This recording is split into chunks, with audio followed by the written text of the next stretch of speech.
안녕하세요, 여러분. 1번부터 풀어볼게요. 지대에 관한 설명으로 옳은 것을 골라보랍니다. 1번. 리카도는 차이가 나니까 점마 입 튀어나오네 기억나시면 돼요. 차익지대설이었죠. 토지 비옥토의 차이 및 비옥한 토지의 한정, 수학 체증의 법칙이 아니라 수학 체감의 법칙이었죠, 여러분. 수학 체증의 법칙이라고 얘기해서 X네요. 2번. 위치지대설.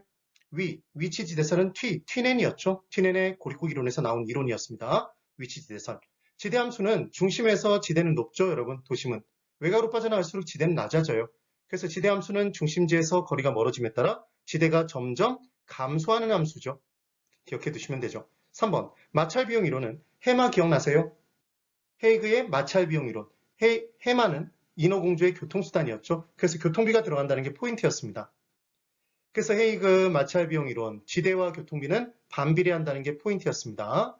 그래서 도심은 지대가 높은 반면에 전체 교통비가 적게 들고 외곽으로 빠져나가면 지대는 낮아지지만 교통비는 증가하죠. 그래서 마찰 비용을 중심으로 마찰 비용은 지대 플러스 교통비라고 봤을 때 지대와 교통비는 반비례하는 거였습니다. 그때 마찰 비용 이론에 의하면 교통수단이 좋을수록 그럼 마찰이 적겠죠. 공간의 마찰이 작아지며 이때 토지 이용자는 마찰 비용으로 교통비와 지대를 지불한다. D는 맞는데 앞이 틀렸어요. 그 다음 4번. 준마이 기억나세요? 그래서 일본의 사케 준마이 종류였죠, 여러분. 그때 준마이를 마시면 단기에는 취하지만 장기에는 깬다. 그래서 단기에는 존재하지만 장기적으로 소멸해요. 기계장비 등의 고정 자산에 주어지는 대가였죠. 그때 단기에는 존재하지만 장기는 존재하지 않습니다. 그래서 X. 그 다음 5번. 절대지대설은 전마였어요. 마르크스의 절대지대설이죠. 토지의 소유, 토지의 사유화로부터 절대적으로 발생해요.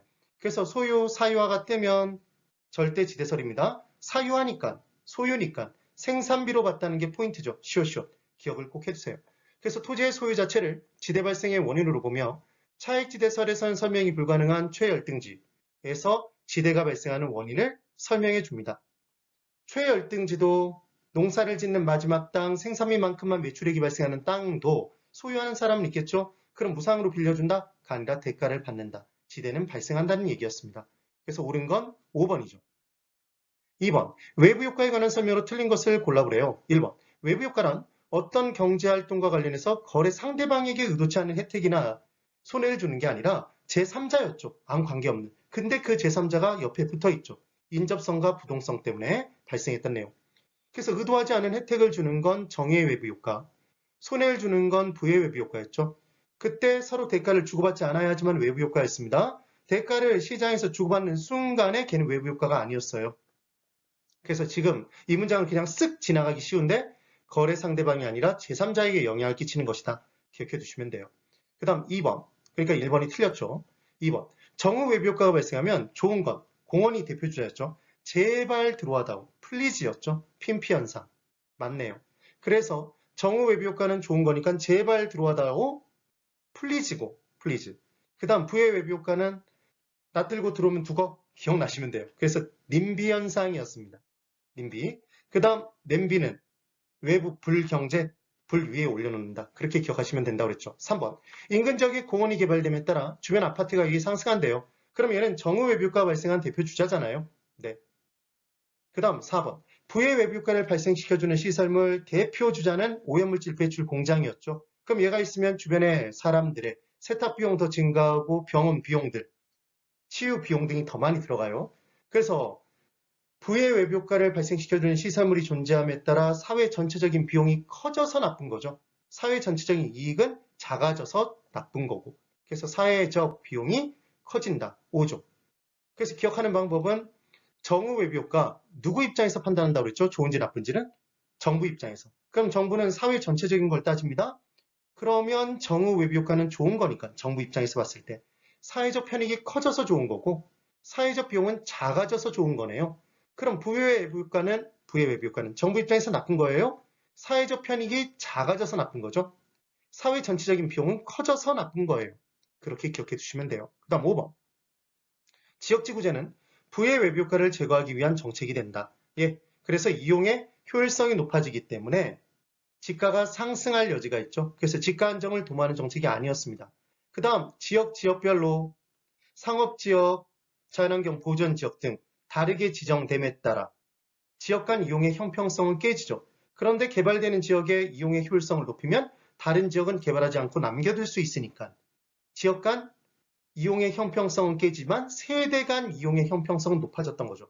기억을 해주시면 돼요. 그래서 지금 2번은 1번이네요. 그 다음 3번. 감정평가에 관한 규칙상 용어의 정의로 옳은 것을 골라보랍니다. 1번. 적산법은 임료를 적분한다 기억나세요? 그래서 적산하기 위해선 기기가 필요하다. 기초가액에 기대율 곱하고 필요한 경비를 더해서 있는 사람이 임대인이 떠넘긴다. 누구에게? 임차인에게. 그게 비용 방식에 의해서 임료를 구하는 방법이었죠. 근데 지금 설명은 대상 물건의 재조달원가, 기준 시점에 다시 조달한 비용, 재조달원가에서 만든 시점부터 기준 시점까지 달아 없어진 부분을 까고 남아있는 것으로 고치는 감가 수정을 하면 대상 물건의 비용을 일일이 다 쌓아서 계산한 가액, 적산가액이 나오더라. 얘는 원가법이지 복성식 평가법이지 적산법이 아니었습니다. 1번 X. 2번 수익분석법이란 전체 수익을 분석해서 부동산만의 기속 수익을 순수익을 구해서 거기에 필요적 경비를 더해서 수익이 곧 임료다. 수익 분석법이었어요. 그런데 지금 대상 물건이 장래 산출할 것으로 기대되는 순수익이나 미래의 현금 흐름을 환원하거나 할인한다고 했으니까 얘 말 그대로 수익 환원법이죠. 그때 나온 가액은 수익가액이었습니다. 그래서 수익분석법 X. 기억하는 방법, 임료를 뭐한다? 적분한다. 기억해 두셔야 돼요. 3번. 가치 형성 요인이란 대상 물건의 시장 가치에만 영향을 끼치는 일반 요인, 지역 요인, 개별 요인이 아니었죠. 시장 가치는 경제적 가치의 하나의 종류였어요. 경제적 가치, 시장 가치, 투자 가치, 담보 가치, 보험 가치 등등등이 있었죠. 그러니까 일반 요인, 지역 요인은 투자 가치에도 영향 끼치나요? 담보 가치에도, 보험 가치에도 영향 끼친다? 그러니까 시장 가치라고 얘기하면 안 되고 무슨 가치라고 얘기해야 된다? 경제적 가치죠. 3번 X. 4번. 거래 사례 비교법은 대상 부동산과 똑같은 부동산을 시장에서 찾아서 같으면 그냥 갖다 쓰고 다르면 사시찌개면 사정 보정, 시점 수정, 지역 요인 비교, 개별 요인 비교, 면적 비교를 하죠. 그때 비교할 때 우리가 알고 싶은 대상 부동산 값이 분자로 들어간다.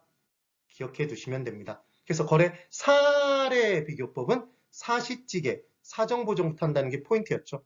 그래서 거래 사례 비교법이란 대상 물건과 가치 형성 요인이 같거나 비슷한 물건의 거래 사례와 비교, 대상 물건의 현황에 맞게 사정 보정, 시점 수정, 가치 형성 요인, 비교 등의 과정을 거쳐 가액을 산정하는 평가 방법이 맞네요.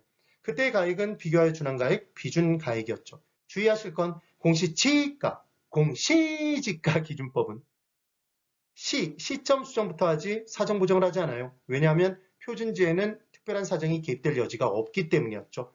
꼭 기억해 두세요. 그래서 옳은 건 4번이네요. 그 다음 5번. 인근지역이란 감정평가의 대상이 된 부동산이 속한 지역으로서 부동산의 이용 상황 중에 가치 형성 요인 중 개별 요인을 공유하는 지역이 아니라 당연히 지역 요인을 공유하는 지역일 거예요. 인근 지역이니까. 그래서 5번도 틀렸죠. 네. 대단히 수고 많으셨습니다. 오늘 여기까지입니다.